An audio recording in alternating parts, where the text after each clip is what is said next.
नमस्कार, बहुत बहुत स्वागत और अभिनंदन आप सभी का द डिबेट में। मैं ब्रजेश मिश्रा हूं।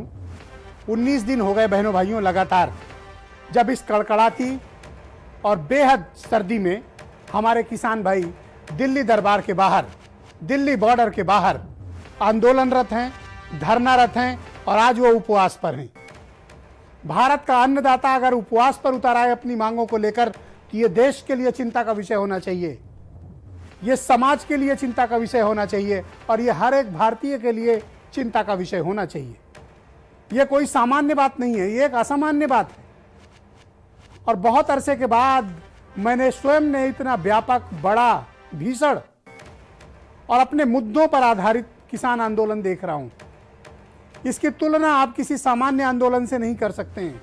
ये एक असामान्य और असाधारण किस्म का आंदोलन है। जिन मांगों को लेकर हमारे किसान भाई, हमारे अन्नदाता सड़कों पर हैं, भारी परेशानी के बीच हैं और अब तक उनमें से तमाम किसान भाई शहीद भी हो चुके हैं। जो 3 कानून सितंबर में भारत की संसद से पास हुआ, वो तीनों कानून किसान नामंजूर कर रहे हैं। उत्तर प्रदेश बॉर्डर और हरियाणा बॉर्डर पर किसानों की एक बड़ी तादाद है जो इस पर धरना दे रही है। इसका समाधान निकलना चाहिए। दोनों पक्ष ऐसा प्रतीत होता है कि अपनी अपनी बात पर अड़े हैं। हमें इसका समाधान निकालना होगा। और मैं हमेशा कहता हूं, लोकतंत्र संवाद से चलता है। संवाद की प्रक्रिया नहीं टूटनी चाहिए, संवाद होना चाहिए। और बल्कि मैं तो इससे आगे बढ़कर कहता हूं कि किसान, कारपोरेट और सरकार, इस 3 खेती से जुड़े इस कानून के 3 बड़े स्टेक होल्डर्स हैं, किसान, कारपोरेट और सरकार। बेहतर यह है कि ये तीनों एक मंच पर आए, बात करें, आपस में संवाद हो। इस कानून में क्या अच्छाई है, क्या बुराई है, क्या लाभ है, क्या नुकसान है, ओपन फोरम पे इसकी डिबेट होनी चाहिए। सार्वजनिक इस पर चर्चा होनी चाहिए। किसान भी अपनी बात रखे, कारपोरेट जो इस फील्ड में एंट्री चाहता है उसके अपनी क्या शंकाएं हैं या उसके अपने फायदे नुकसान क्या है, वो क्या चाहता है जो पूंजी निवेश करेगा, और सरकार इस पॉलिसी को क्यों लेकर आई है, इस कानून को क्यों बनाना चाहती है, इस पर सरकार भी अपना पक्ष रखे और इसकी सार्वजनिक बहस हो और सार्वजनिक इसका सीधा प्रसारण होना चाहिए, ताकि देश की जनता भी जान सके कि यह कानून की अच्छाई क्या है और इसके दुष्प्रभाव क्या है। आप किसी भी किसान से बात करें, वो नाराज हैं। मैंने इस शो में आने से पहले तमाम किसान भाइयों को फोन लगाया कि 19 दिन हो गए हैं, अभी क्या आप अपनी मांगों पर पीछे हटने को तैयार हैं? क्या आप चाहते हैं कि सरकार और आपके बीच कोई समझौता हो? अधिकांश किसान भाई मना कर रहे हैं। 10 किसान भाइयों से अभी मैं बात करके आ रहा हूं। इस शो के शुरू करने से पहले मैंने सोचा कि उनका मूड भांपा जाए, और 10 में से 10 ये कह रहे हैं कि संशोधन नहीं चाहिए, तीनों कानून नहीं चाहिए। हो सकता है वो 10 ऐसे हों जो सरकार की नीतियों से सहमत ना हो। बहुत से लोग हो सकते हैं सरकार की नीतियों से, सरकार के कानून से सहमत हो। तो क्यों ना इस पर एक सार्वजनिक चर्चा हो, सरकार भी आए एक फोरम पे, पब्लिक ब्रॉडकास्टर दूरदर्शन टेलीकास्ट करे, हम स्वयं भी उसको लाइव ब्रॉडकास्ट के लिए ऐसी परिचर्चा को तैयार हैं, जहां सरकार, किसान, कारपोरेट तीनों आए, तीनों स्टेक होल्डर्स होने चाहिए और इस कानून पर खुली चर्चा हो। क्योंकि यह देश कितने दिनों तक गतिरोध देखेगा, दिल्ली कितने दिनों तक गतिरोध देखेगी। आज पूरे उत्तर प्रदेश में मैंने देखा कि शायद ही कोई जिला बचा हो जहां धरना प्रदर्शन न हुआ हो। अपोजिशन किसान आंदोलन को सपोर्ट कर रही है, हर जिले में धरना प्रदर्शन हो रहे हैं। यह स्थिति बड़ी व्यापक है, यह स्थिति चिंताजनक है और दिल्ली सरकार को इसके लिए, इस गतिरोध को तोड़ने के लिए कोई हल निकालना ही पड़ेगा। जो प्रमुख फसलें एमएसपी के दायरे में आती हैं, उनका अधिकांश हिस्सा पंजाब, हरियाणा, उत्तर प्रदेश में होता है। इसीलिए इन 3 जगहों के किसान, इन 3 राज्यों के किसान ज्यादा चिंतित हैं। कॉन्ट्रैक्ट फार्मिंग अलग चिंता का विषय है। आवश्यक वस्तु संशोधन अधिनियम जो आया वो एक अलग चिंता का विषय है। हम उस पर बाद में चर्चा करेंगे, लेकिन अभी किसानों की समस्या सबसे बड़ी है, बड़ी भीषण है। आपने देखा होगा इस साल, और हजारों लोग गवाह हैं, हमने 3 दिन के लिए हेल्पलाइन शुरू की थी। हम वो हेल्पलाइन आगे कंटिन्यू नहीं कर पाए, किसान भाइयों के लिए खोली थी। जब ये धान खरीद उत्तर प्रदेश में शुरू हुई थी, 3 दिन के भीतर 22,000 टेलीफोन आए थे किसान भाइयों के।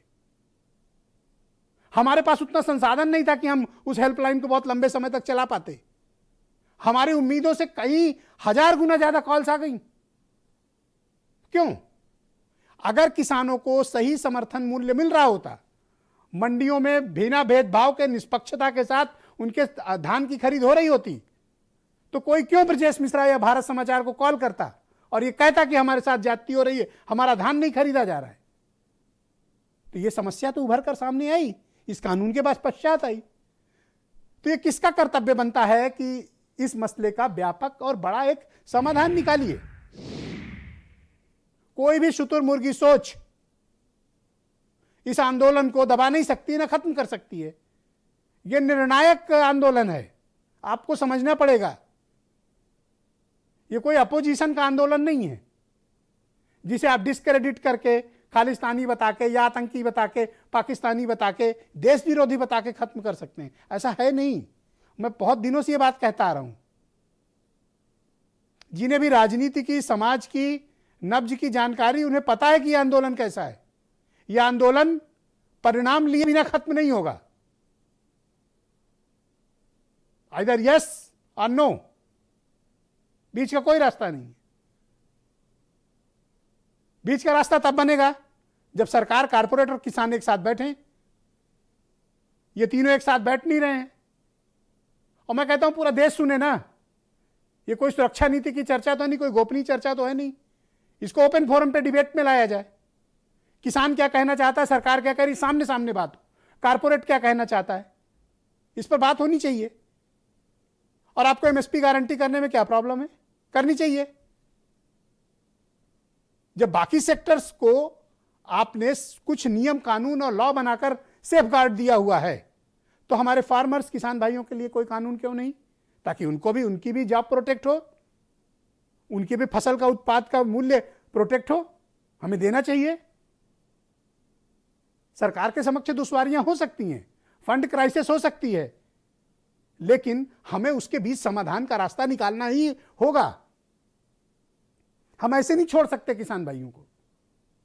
ये वो हैं जिनसे हम हैं, ये वो हैं जिनसे समाज चलता है, ये वो हैं जिनसे प्रदेश चलता है, और ये वो हैं जिनसे हुकूमतें चलती हैं। तो अन्नदाता को यूं ना परेशान किया जाए, इनके साथ बात करनी ही पड़ेगी। और बातचीत के लिए सरकार को भी 2 कदम पीछे हटना पड़ेगा, किसान भी कुछ कदम पीछे हटें, कोई रास्ता निकले। अगर सरकार इसको एग्रीकल्चर रिफॉर्म मानती है और कारपोरेट सेक्टर को लाना चाहती है, तो कारपोरेट सेक्टर भी ये इंश्योर करे कि किसानों के हितों के साथ कोई समझौता नहीं होगा, उनके साथ कोई ज्यादती नहीं होगी।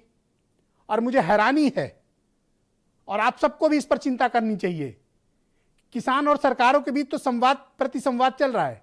कारपोरेट एकदम खामोश है, कारपोरेट बॉडीज खामोश हैं, कारपोरेट के रेगुलेशन की बॉडीज खामोश हैं, कारपोरेट के अपने आंतरिक संगठन खामोश हैं। वो आए और स्थितियां स्पष्ट करें ना।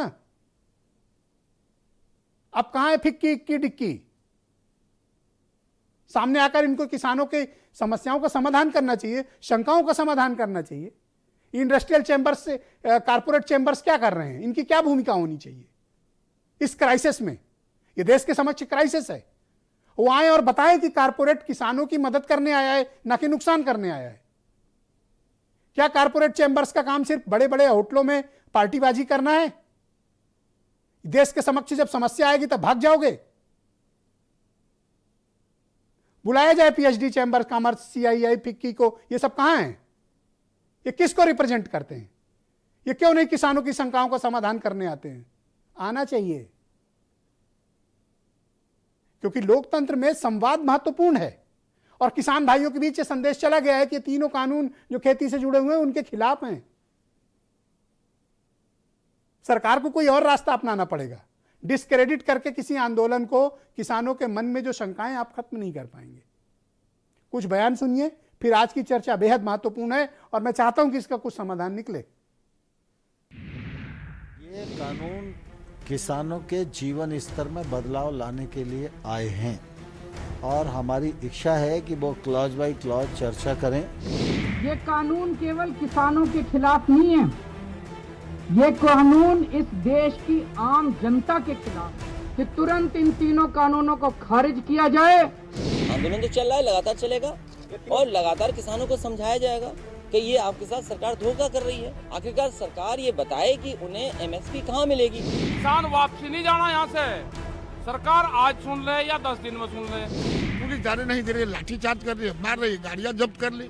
तो मजबूरी में हम लोग अपने घर के गेट पर ही धरना दे रहे हैं किसानों के समर्थन में। 19 से 7 में 9 महीने चले आंदोलन के बाद जिस तरह वो वापस हुआ था, वापस इनको भी करना पड़ेगा। मोदी सरकार तो उस सरकार से भी ज्यादा क्रूर है किसानों को। किसानों के नेतृत्व में आंदोलन चल रहा था, अब इसमें षड्यंत्र हो गया है। आतंकवाद को रिहा करो, मतलब ये इस आंदोलन से आतंकवाद या इसे 370 से क्या मतलब है? कुछ लोग किसानों के इस आंदोलन को हाईजैक करना चाहते हैं। आतंकवादी और अलगाववादी और नक्सलवाद से कहीं ना कहीं ऐसे लोग प्रभावित हैं, ऐसे पोस्टर भी वहाँ देखने को मिले। सरकार जो है पूंजीपतियों की जेब में है, वो पहले अपने सारी नीति बना रहे हैं, सरकार उसको इम्प्लीमेंट कर रही है। और चूंकि सरकार इन पूंजीपतियों से अगर दलाली खा के बैठी है तो किसानों की मांगों को वो क्यों सुनेगी। तो बहनों भाइयों, आज की परिचर्चा बेहद महत्वपूर्ण है और मैं बार बार कह रहा हूं कि इसका समाधान निकालने के लिए सभी पक्षों को तत्काल एकजुट होना पड़ेगा, एक फोरम पे आना पड़ेगा और इसका समाधान निकालना पड़ेगा, क्योंकि यह कोई सामान्य आंदोलन नहीं है, यह परिणाम लेकर वापस जाने वाला आंदोलन है। यह ऐसे खत्म नहीं होगा। जिन्हें भी यह गलतफहमी, अपनी गलतफहमी से बाहर तत्काल आ जाएं। आज की परिचर्चा में मेरे साथ अमित पुरी, वैभव महेश्वरी आम आदमी पार्टी से, हरनाम सिंह भारतीय किसान यूनियन के उपाध्यक्ष, सुरेंद्र सिंह राजपूत,